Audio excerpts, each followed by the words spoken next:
Hello and welcome to another Kyle Connor YouTube channel video.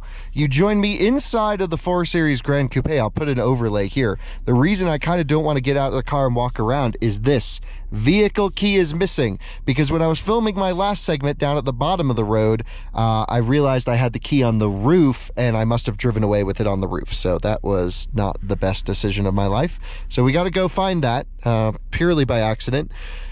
We have the car in Sport Plus with DSC off. We're going to close that message. We're going to put it in full sporty sport mode. Actually, let's start this video with a launch, shall we? Into drive.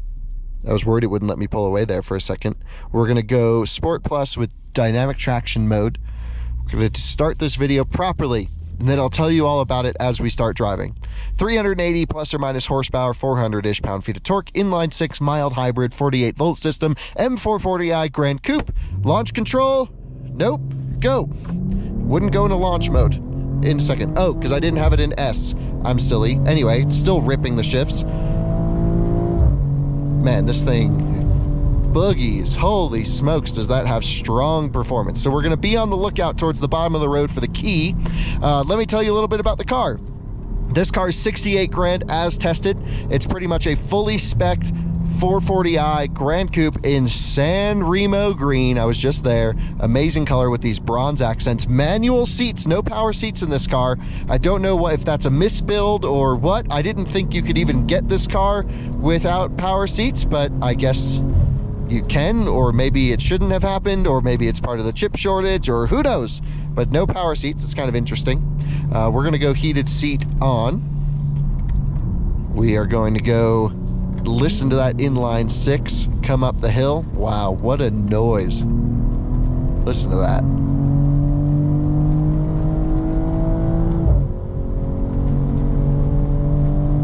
Really strong performance. It's cold outside, 32 degrees F. We're on summer performance tires, a $2,400 option to get the Pirelli summer tires, 19-inch wheels.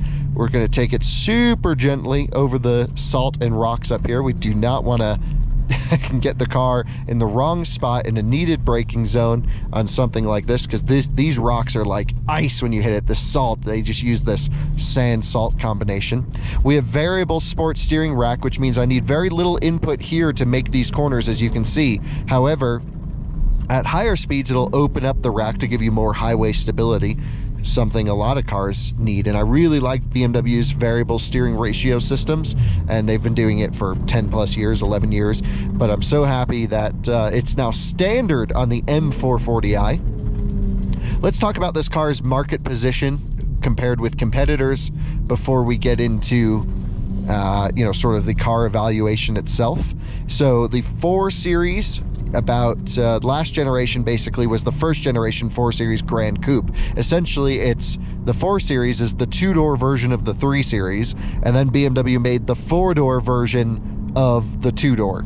So it's sort of like a hatchback-ish thing in the rear. You saw in the footage at the beginning of this video. There's not much headroom in the back. There's plenty of legroom, I thought. Nice big hatchback as well, Model S style. I really like that rear hatch. And then the M440 version. So there's 2 versions of this car at launch. There's the 430i rear-wheel drive Gran Coupe, I believe, and then the 440i M Sport, which is this one, xDrive only. Eventually they will have xDrive 430i Gran Coupe, and then rear-wheel drive one of these. The rear-wheel drive one of these is going to be crazy, spicy, drifty machine, because even this, on the way up, if you watch my out-of-spec reviews video, I was coming out of corners, power on, opposite lock with the xDrive. And I don't think you and I ever filmed on this channel the 540i review that we had, that we did for out-of-spec reviews, but that car would have this binding function, or this sort of power cut function in the xDrive system that would basically limit your total power output when you had steering lock on the wheel. And it was super annoying, because I'm like, no, give me power when I'm turned. I want to slide this thing around. And now this car lets me do that. Gives you full power pretty much all the time. You can feel there's some differential stuff going on. Has a full variable locking rear diff, which is awesome. And yeah, in terms of performance cred, it's got the big M Sport brakes as standard. Red calipers on this one, which doesn't look good with a green color on the outside, but I guess we're approaching Christmas time, so they get a pass. yeah, what else is there to say about sort of the setup on this car? We have pretty much all the options available. The great driver assistance system with eye tracking. So essentially when you're cruising down the highway, you will just have to look ahead for advanced traffic jam assist, and it keeps you on the road. A new functionality is pretty interesting. If you're just driving down the road in comfort mode with everything, you know, totally normal where we are here, if I pull the left paddle for more than 1 second, you'll see this sprint functionality. And then when I floor it, it uses the electric mild hybrid system along with the, you know, of course, inline-six engine. That's the main power plant to give you maximum sprint, which I think is pretty interesting. Now we'll go into Sport Plus, which is kind of how I like it. We're going to turn off sprint mode. So there we go. We're back into Sport Plus. I think you do that by rocking the shifter is the only way I've been able to find. Yeah, I need to learn more about sprint modes. The first time I've ever discovered it in a BMW, I read it when I was reading the press materials on this car this morning, and they didn't really explain too much. They're just like, if you're kind of just cruising along, but you want to just rip real quick, just hold the left pedal down and poof, away you go. So let's talk about how this motor stuff works together with the mild hybrid system. You have a 380 plus or minus horsepower inline-six engine. You then have 11 horsepower pancake motor sandwiched between the engine and the transmission to supplement power delivery, but also to smooth out gear shifts, to give you some time coasting. If I'm in Eco Pro mode, it will shut everything off, for example, and just coast along, which is a really neat functionality. Overall, the 48-volt integration with the, I believe, 8-speed ZF box with this B58 motor is just sublime. And we've driven this exact combination in that 540i, but what we hadn't done was drive it with the sporty tune. So it's my first time driving an M440i, if you will, because that leads to different transmission calibration, to different engine calibration, to different exhaust note. I mean, just the exhaust note. Let me just roll down the windows really quick and listen to this thing. Crackly pop out the rear. That sounds awesome. The B58 engine, the successor to the N55 motor, is one of the best sounding BMW engines of all time. It's one of the most technically impressive engines of all time as well. I really can't fault it for anything. It's just such great power delivery throughout the rev band. It still encourages you to rev all the way out to 7 because it still makes power up to about 65.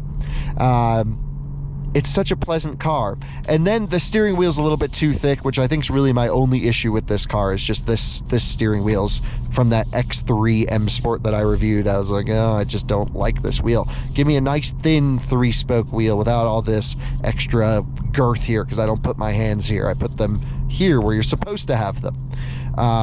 The shifter is in the correct direction, which is really nice. So you have push to downshift, pull to upshift. This particular car is freshy fresh. 38 miles to the gallon, by the way, on the highway at 70 miles an hour in a loop style test.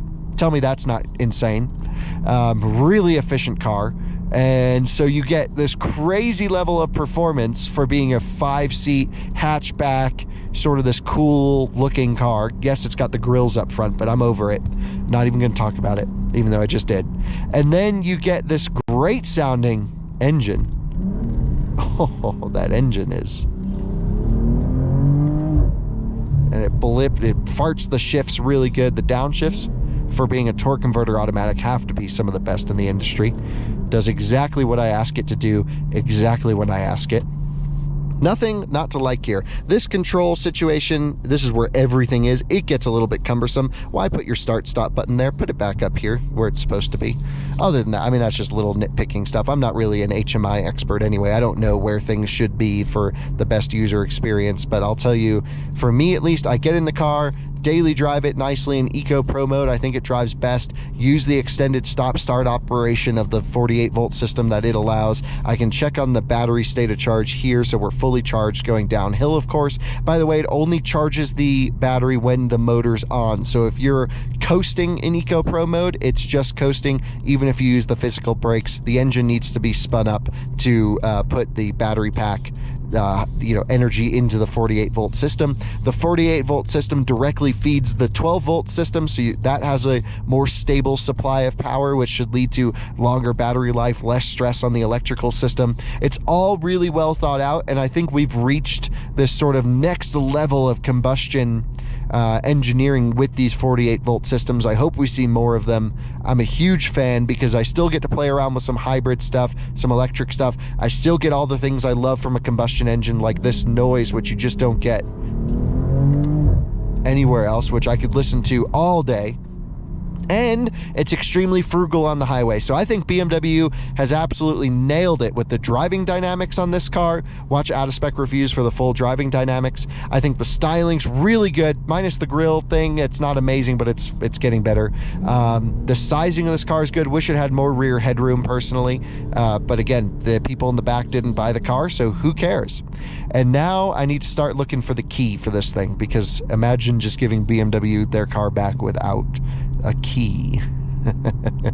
It's such a me thing to do. I did a launch control on the straightaway down here, so I'm sure that's where it is. Anyway, thank you so much for watching another Out of Spec Reviews video. Really appreciate... No, that's the wrong ending. Thank you so much for watching another Kyle Connor YouTube channel video. I really appreciate you all watching these stupid little things with my thoughts on cars. They're not full reviews, of course. Park is this little button back here, interestingly in the same place as Nissan Sentra or any sort of Nissan transmission sport mode. We'll see you on the next one. Don't shut the car off. Bye-bye.